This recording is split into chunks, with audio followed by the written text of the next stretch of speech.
अस्सलाम वालेकुम everyone, I am नूर और आज की क्लास में हम देखेंगे कि जो है टोन चेंज मैजिक इन चाइनीज़। हम सबको तो पता है कि चाइनीज़ में टोन्स होती हैं, लेकिन समटाइम्स ऐसे वर्ड्स भी आ जाते हैं जिसमें वर्ड्स करेक्टर भी सेम है, प्रोनाउंसिएशन भी सेम है, टोन्स भी सेम है, लेकिन एक पे टोन होती है दूसरे पे टोन नहीं होती है।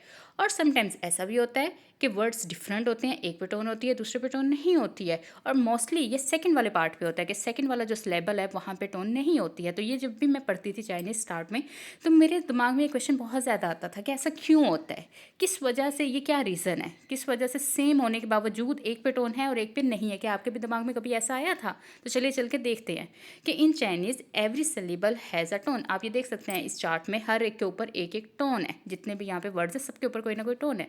फर्स्ट टोन जिसको हम कहते हैं, सेकंड, थर्ड और फोर्थ टोन्स हमारे पास होती हैं।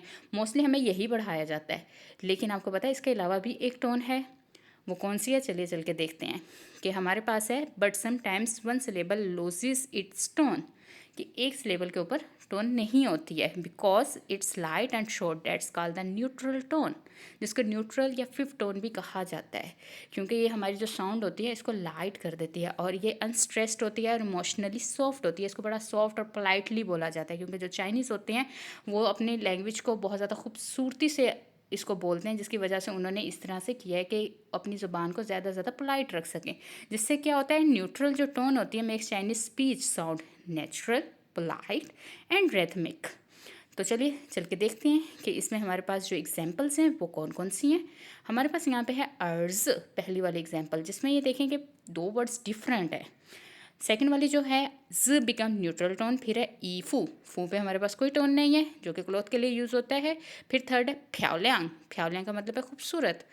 तो यहाँ पे भी देखिए ल्यांग के ऊपर कोई टोन नहीं है, क्योंकि ल्यांग जो है बिकम न्यूट्रल टोन। फ्याओलियांग आप इसको बोल के भी देखेंगे तो आपको ये एक सॉफ्ट एंड टच देगा। फिर है इज चेयर के लिए यूज़ होता है, यहाँ पे भी ज बिकम न्यूट्रल टोन। तो स्टूडेंट यहाँ पे तो हमारे पास जो था कि दो डिफरेंट वर्ड्स का रूल आ गया कि दो डिफरेंट सेलिबल्स हों तो एक पे टोन क्यों नहीं आती है। अब देखते हैं कि समटाइम्स क्या होता है, when two same sounding syllables came together the first keeps its tone and the second became neutral tone. Simply कि जब दो सेम एक जैसे वर्ड्स आएंगे तो एक अपनी टोन हमेशा रखेगा, दूसरा जो है वो अपनी टोन लूज कर देगा और वो बन जाएगी नेचुरल टोन।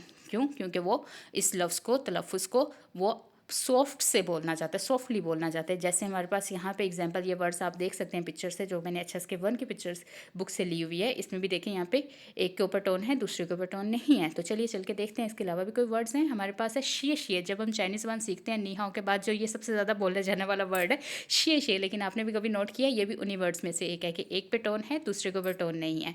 क्यों? क्योंकि ये साउंड को सॉफ्टर बना देता है। फिर है खन खन, खान तो हम सबको पता है टू सी के लिए, लेकिन खन खन टू टेक अ लुक, इसमें भी हमारे पास एक पे टोन है दूसरे पे टोन नहीं है। Same rule, to sound softer. फिर है पापा, फादर के लिए यूज़ होता है, जो कि ये भी हमारे पास सेम रूल है। फिर है मामा, मदर के लिए यूज़ होता है और ये भी हमारे पास जो साउंड है उसको सॉफ्टर बना देता है। तो स्टूडेंट ये था आज का हमारी क्लास का जो हमने टोन्स के बारे में देखा था। लेकिन आप मुझे कमेंट सेक्शन में लाजमी बताइएगा कि आपको पहले से ये सब पता था और आपके जहन में इनके अलावा भी कोई वर्ड्स हैं जो कि सेम साउंड हो लेकिन उनके जो है टोन्स डिफरेंट हो, या वर्ड्स भी डिफरेंट हो, एक पे टोन हो और दूसरे पे ना हो। तो मुझे कमेंट सेक्शन में लाजमी बताइएगा। तो चलिए चल के फिर इस क्लास को आज यहीं पे ख़त्म करते हैं, फिर मिलते हैं अगली वीडियो में।